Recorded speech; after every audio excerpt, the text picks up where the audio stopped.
Hello everyone. Today in this video we will discuss one case law of Indian Constitution. The name of the case is Raja Rampal versus speaker of Lok Sabha 2007 का ये case है और ये case related है parliamentary privilege से जो under article 105 के अंदर मेंशन्ड है इंडियन कॉन्स्टिट्यूशन में।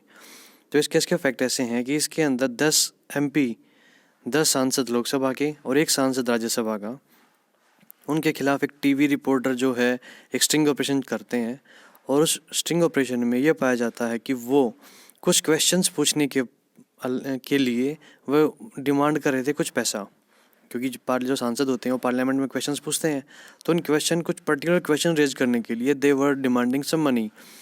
तो जब इस चीज़ को उन्होंने स्टिंग ऑपरेशन को रिकॉर्ड करके लाइव टीवी पे टेलीकास्ट कर दिया, तो जब वो पूरे देश के अंदर जब वो टेलीकास्ट हुआ तब पार्लियामेंट्री कमेटी ने एक कमेटी बैठा के उनके खिलाफ एक इंक्वायरी की उस पर्टिकुलर वीडियो की और ये पाया गया कि वीडियो वाज ओरिजिनल और उन्होंने सच में ब्राइब ली है for asking some particular question. तो उनको इस चार्जेस में उन्होंने सही पाया, जो भी चार्जेस 11 MP के खिलाफ लगे थे उन चार्जेस को उन्होंने ठीक बताया और उन्होंने डिसाइड किया पार्लियामेंट्री कमेटी ने कि उनको एक्सपल्सन दे दिया जाए, उनको निकाल दिया जाए लोकसभा से और मतलब उनको पार्लियामेंट से निकाल दिया जाए। जैसे एक्सपल्सन की न्यूज़ मिलती है तो सुप्रीम कोर्ट में मूव करते हैं कौन, ये 11 सांसद। अब इन 11 सांसद का इश्यूज़ क्या क्या है एक बार ये देखते हैं हम एक बार। ये इन्होंने पहला पॉइंट उन्होंने रखा कि this is a violation of under article 105 the parliament privilege, कि जो हमारा पार्लियामेंट प्रिविलेज है ये इसके खिलाफ है, ठीक है। दूसरा इन्होंने बोला कि जो पार्लियामेंट की जो एक कमेटी है, parliament has no power of expulsion, कि वो हमें एक्सपल्सन करके उसके पास कोई पावर है ही नहीं। क्यों नहीं है? क्योंकि वो बोलते हैं कि ऐसा कोई कानून ही नहीं है। वो एग्जांपल देते हैं कि भाई देखो जो डिस्क्वालिफिकेशन होती है अंडर आर्टिकल 19 क्लोज 2 जो जिसमें ये बताया हुआ है कि there are some reasonable restrictions, कि भाई जो freedom of speech and expression है उसके खिलाफ एक रीजनेबल रेस्ट्रिक्शन है बाय अकॉर्डिंग टू लॉ। और इन्होंने एक एग्जाम्पल दिया कि जो इलेक्शन कंटेस्ट करते हैं यदि उनके खिलाफ 2 साल से ज़्यादा उन्हें सज़ा मिल चुकी है तो according to people representation act 1995 वो इलेक्शन कंटेस्ट नहीं कर सकते, वो डिस्क्वालीफाई हो जाएंगे from being contesting election and for being a member of the house, ठीक है। लेकिन प्रिविलेज के रिगार्डिंग ऐसा कोई कानून है ही नहीं, और कानून नहीं है तो जो पार्लियामेंट की जो कमेटी है उनके पास कोई भी पावर नहीं है कि वो हमें एक्सक्लूड कर दें, एक्सपल्सन दे दें, ठीक है। तो इसीलिए हमारे आर्टिकल 19 में जो दे रखा है कि भाई by reasonable restriction by law you can disqualify, ठीक है। तो it's a clear cut violation of under article 19। तो इस चीज़ का हवाला देते हुए सुप्रीम कोर्ट में मूव करते हैं और थर्ड पॉइंट वो बताते हैं अपने एप्लीकेशन के अंदर कि एक प्रोसीजर फॉलो नहीं किया गया। हमें कोई भी एक होता है ना रिप्रेजेंटेशन देना, we were not heard properly, तो प्रोसीजर फॉलो नहीं किया गया।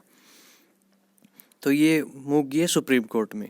अब जैसे ही सुप्रीम कोर्ट में मूव किए तो जो हाउस है, पार्लियामेंट है, वो भी सुप्रीम कोर्ट से पूछती क्या, उनको बताती है कि supreme court you have no jurisdiction to review this, कि जो क्योंकि under article 125 of Indian constitution says कि no court has power to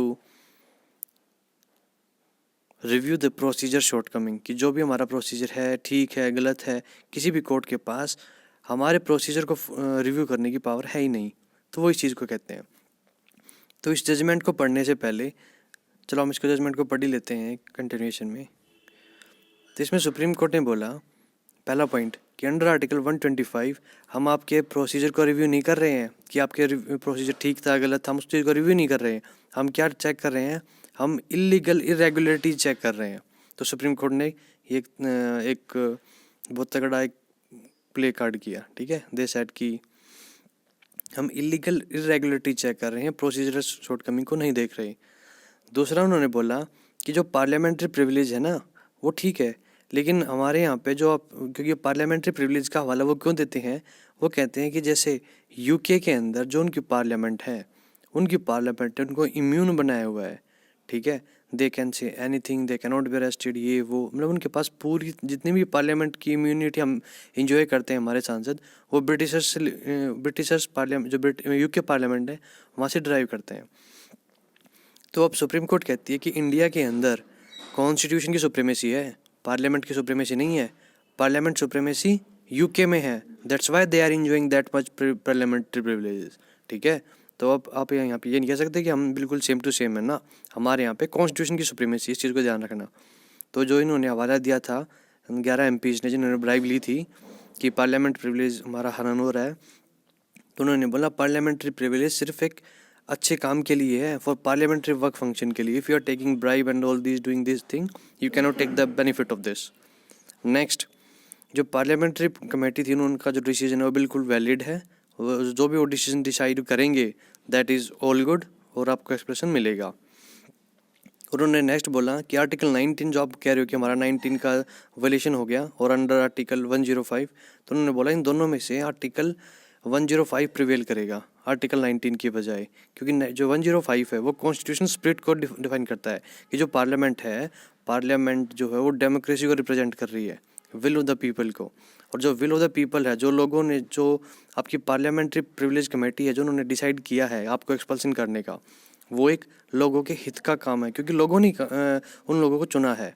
so they have their power is more as compare to article 19। तो ये हो गया इस चीज़ का उनका जो डिसीजन है, judgement of the supreme court in this particular case. अब इसी टाइप के केसेस रिलेटेड 2 केस और सुप्रीम कोर्ट ने 3 केसेस का और हवाला दिया है। अब उन केसेस को भी देखते हैं जो आपको इस आंसर के अंदर लिखने पड़ेंगे।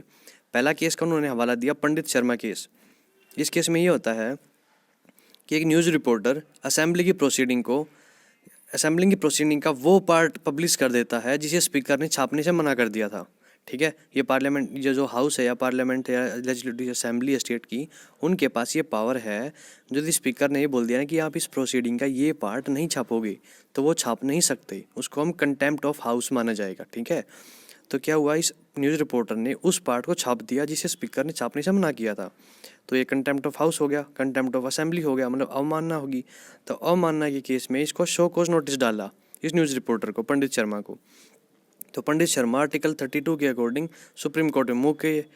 तो उन्होंने बोला कि मेरे पास तो आर्टिकल का जो मेरा अंडर आर्टिकल 19 क्लॉज 1 में जो प्रेस फ्रीडम है कि मैं कुछ भी, freedom of speech and expression है, उसका मैंने यूज़ किया है। ठीक है, तो ये तो मेरा ब्रीच हो रहा है। तब सुप्रीम कोर्ट ने बोला कि जो आर्टिकल 19 और जो 105 जब पार्लियामेंट के प्रिविलेज के बारे में बात आएगी और एक नागरिक के राइट के बारे में आएगी, तो पार्लियामेंट प्रिविलेज जो है वो प्रिवेल करेगा। क्यों? वही जो मैं थोड़ी देर पहले मैंने आपको बताया, डेमोक्रेसी के लिए। जो ये प्रिविलेज जो पार्लियामेंट ने इनको दिया है, तो जो इन्होंने साफ पहले मना ही तो कर दिया था ना आप लोगों को कि आप ये पार्ट नहीं छाप सकते, लेकिन बावजूद इसके यू आर डूइंग दिस, तो इसका मतलब आप इस चीज़ का हवाला नहीं ले सकते, ये यहाँ पे ये प्रिवेल करेगा। ठीक है, तो पंडित शर्मा के केस में इन्होंने इस चीज़ को माना। नेक्स्ट केस था केशव सिंह केस। ये केस भी पब्लिशन से रिलेटेड ही है कुछ। इसमें एक जो भी लेजिस्लेटिव असेंबली का एक मेंबर था, उन्होंने असेंबली में स्पीच दी, उस स्पीच को पब्लिश करा दिया। किसने? केशव सिंह ने असेंबली की स्पीच को पब्लिश कर दिया। पब्लिश करते ही उनके खिलाफ वारंट डाल दिया उस असेंबली ने। असेंबली बोली कि इन्होंने स्पीच को पब्लिश कर दिया है, इनके खिलाफ एक अरेस्ट वारंट जारी कर दिया। अरेस्ट वारंट जारी करते ही इनको पकड़ लिया कंटेम्प्ट ऑफ असेंबली के केस के अंदर। तो जैसे ही केशव को अरेस्ट किया, तो केशव का जो एडवोकेट है, उन्होंने बेल दिलाने के लिए वो इलाहाबाद हाई कोर्ट की लखनऊ बेंच में पहुंचते हैं। तो लखनऊ बेंच में दो पार्टी आमने सामने, एक केशव एक सरकार। तो लखनऊ बेंच ने इसको गवर्नमेंट को बोला कि आप अपना रिप्रेजेंटेटिव भेजो, मतलब अपना, जिसको हम बोलते हैं पब्लिक प्रोसिक्यूटर, अपना वो लेके आओ। लेकिन वो उन्होंने कोई जवाब दिया ही नहीं। तो जो इन्होंने पार्टिसिपेट नहीं किया, तो केशव को दे दी उन्होंने बेल, क्योंकि ये दे डिडंट कम, तो इन्होंने केशव को दे दी बेल। बेल मिलते ही असेंबली दोबारा बैठती है। असेंबली कहती है कि केशव को एडवोकेट को और उन 2 जजेस को, लखनऊ बेंच के 2 जजेस को जिन्होंने बेल ग्रांट करी थी, उनको कस्टडी में लेके आओ। जैसे ही अब कस्टडी का ऑर्डर आया, तो 2 जजेस जिन्होंने बेल का ऑर्डर दिया था, वो जजेस इलाहाबाद हाई कोर्ट में पहुंचते हैं। वो कहते हैं कि आप हमें बेल दिलाइए। तो इलाहाबाद हाई कोर्ट बोलती है कि नो, जो असेंबली है वो अपनी जुरिस्डिक्शन से बाहर जा रही है, you can not arrest them. तो असेंबली दोबारा से बैठती है। तो अब असेंबली कहती है कि नहीं, हम कस्टडी में नहीं, अब आप हमसे मिलिए। तब इस केस में सुप्रीम कोर्ट ने क्या बोला? अब सुप्रीम कोर्ट के पास ये केस डायरेक्टली नहीं आया। अब जो प्रेसिडेंट ऑफ इंडिया है, उन्होंने सुप्रीम कोर्ट से पूछा, एक लीगल एडवाइस ली कि क्या असेंबली के पास इतनी पावर है, या फिर जो हमारी संस्थाएं हैं जुडिशियल संस्थाएं हैं, क्या उन वो रिव्यू कर सकते हैं इन चीज़ों का? तब सुप्रीम कोर्ट ने बोला कि जो हमारी पार्लियामेंट्री प्रिविलेज है, it's a quasi judicial body. इनके पास पूरी तरह से सेमी जुडिशियल बॉडी ही है, पूरी जुडिशियल बॉडी नहीं है कि आप अरेस्ट भी करवा दो, ये भी करवा दो, ठीक है। और उन्होंने फिर हवाला दिया वही जो मैं थोड़ी देर पहले डिस्कस किया कि इंडिया के अंदर कॉन्स्टिट्यूशन की सुप्रीमेसी है, अनलाइक यूके के अंदर पार्लियामेंट्री सुप्रीमेसी है और इंडिया में कॉन्स्टिट्यूशनल सुप्रीमेसी है। तो आप ये नहीं कि आप कोई भी ऑर्डर आप दे दोगे and that will be acceptable, ठीक है। That has to be in the constitutional spirit only, ठीक है। तो ये केस का जजमेंट था। अब एक तीसरा केस था PM नरसिम्हा राव केस। इस केस का सबसे जो डिसीजन था that was a worst decision ever we can say. इसमें क्या इन्होंने जो ब्राइब को एक तरह से लीगलाइज कर दिया। कैसे किया? उसका केस देखो क्या होता है इस केस के अंदर। It is related to vote बराबर है नोट, कि भाई पैसे दो वोट लो। कि जो ये PM नरसिम्हा राव थे, इनकी सरकार के खिलाफ नॉन कॉन्फिडेंस मोशन आता है।